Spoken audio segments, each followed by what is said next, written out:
The biggest news this week, though, are that two members of the WWE roster, one is not renewing his contract after WrestleMania. That's Dean Ambrose, which sparked a lot of discussion in the week between the four of us.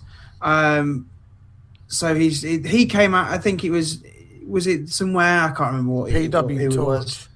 They kind of announced it. And then, funnily enough, out of nowhere, WWE also acknowledged it and said it was true, which is something that we never, ever see. I find that a little bit weird. Like, why would you do that? They used his real name in the post. They used, obviously, all the information about how he's not going to be with WWE after this WrestleMania, etc., etc. And someone, I can't remember who it was, has got a theory that it's all a work. I mean, the thought this we're being worked into a shoot brother is a bit off to me. I mean, it's been no secret that he's been frustrated with his run since he's turned heel, or since he was turned heel rather. It's just he had got basically no creative control over what he wanted to do, and I get the feeling that he's just going to run off into the sunset and just go and live with his wife in the mountains and have a happy life. Just let her go off every Monday to commentate on Raw. Yeah, that's the bit that after thinking about that, I was like, what's Renee Young going to do? Is she going to do something? Well, Chris had a genius idea in his stream last night. They just get a divorce. Yeah, all right. Just like that.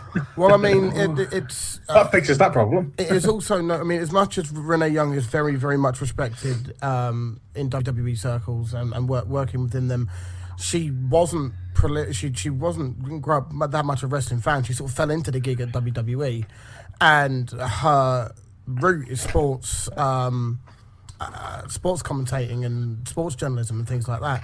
So, I mean, she did a lot of work before at WWE. She worked a lot in Canada.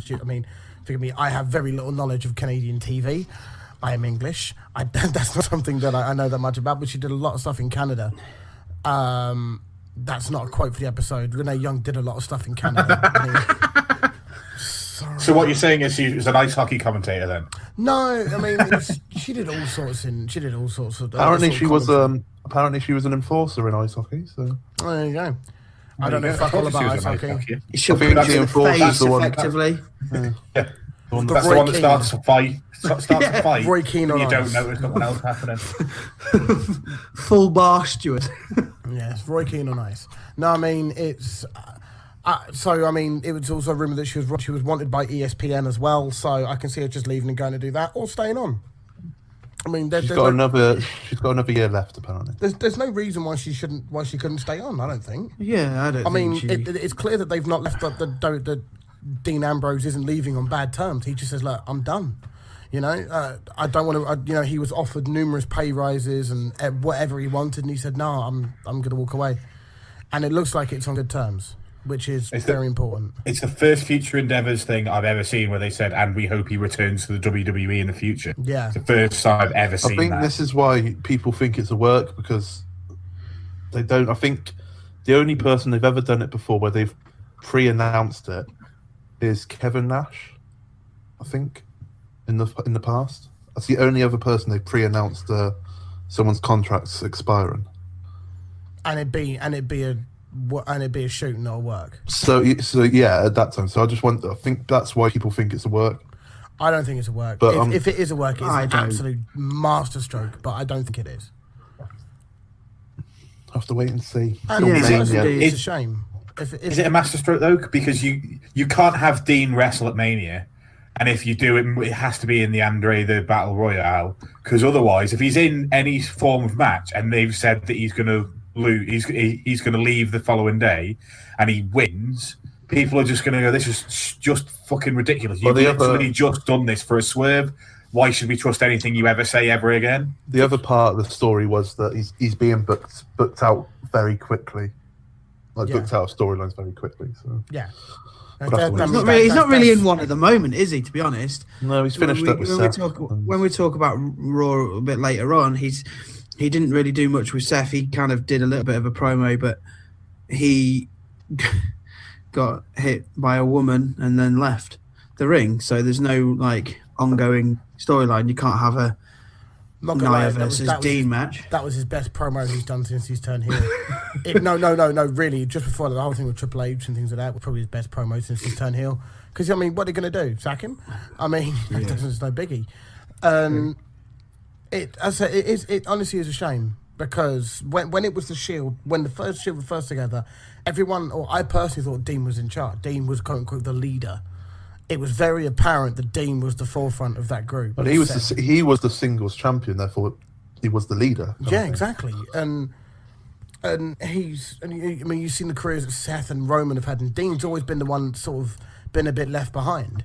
And he worked himself into the ground in 2016, and he basically ran the build-up to the Shield triple threat that Roman got suspended in the lead-up to on his own. It's a genuine shame because I've always been a Dean Ambrose fan, and it's just a shame that it's coming to an end, if I'm being honest. Yeah. I agree. I think it's not a work. I think he's going to go.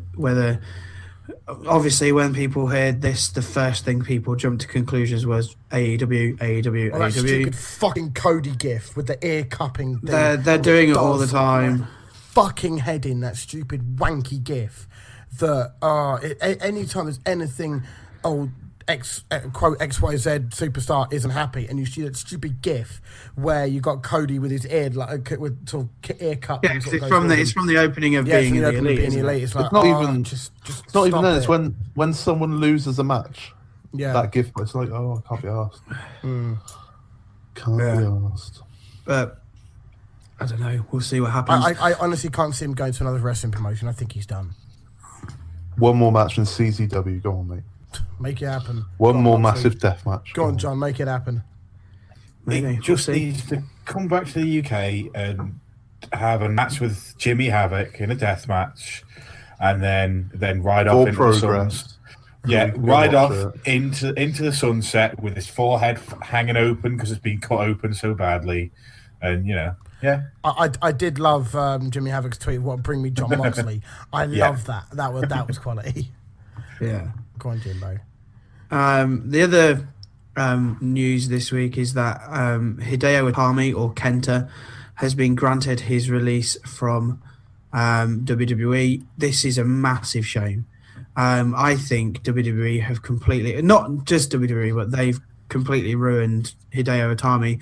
It helps because he had two major injuries and he can't. The other thing, a lot of things that people are saying is, I think I read somewhere that someone thinks that it's very difficult for a man who's got a very easy to chant name like Kenta to then have to go to WWE, have his name changed to Hideo Itami. How are you going to be able to get the fans behind someone like that when they're going to have to shout and chant Hideo Itami? Kenta, which is his actual name as well. It's his first name. So, it's just like it's really weird because they seem to pick and choose who can keep their names and who doesn't.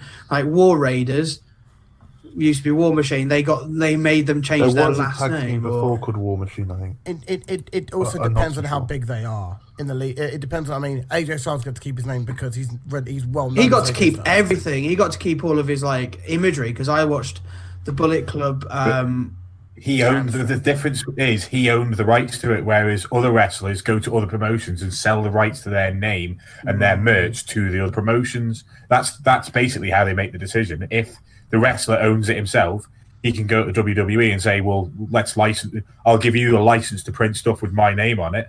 We'll both make money from it." Rather than, TNA have got the license to my name, so you can't sell any merch with it on. Well, I mean, that's what sort of held up Woken Matt and Broken Matt, and that's what sort of held that up, partly because even though Matt basically created all of it himself, it was on Impact TV. Impact thought that an Anthem, who owned Impact at the time, thought they owned the rights to it, and had a messy legal battle over it. And then WWE ruined it anyway, so cheers. GG's. But yeah, that's pretty much the news this week.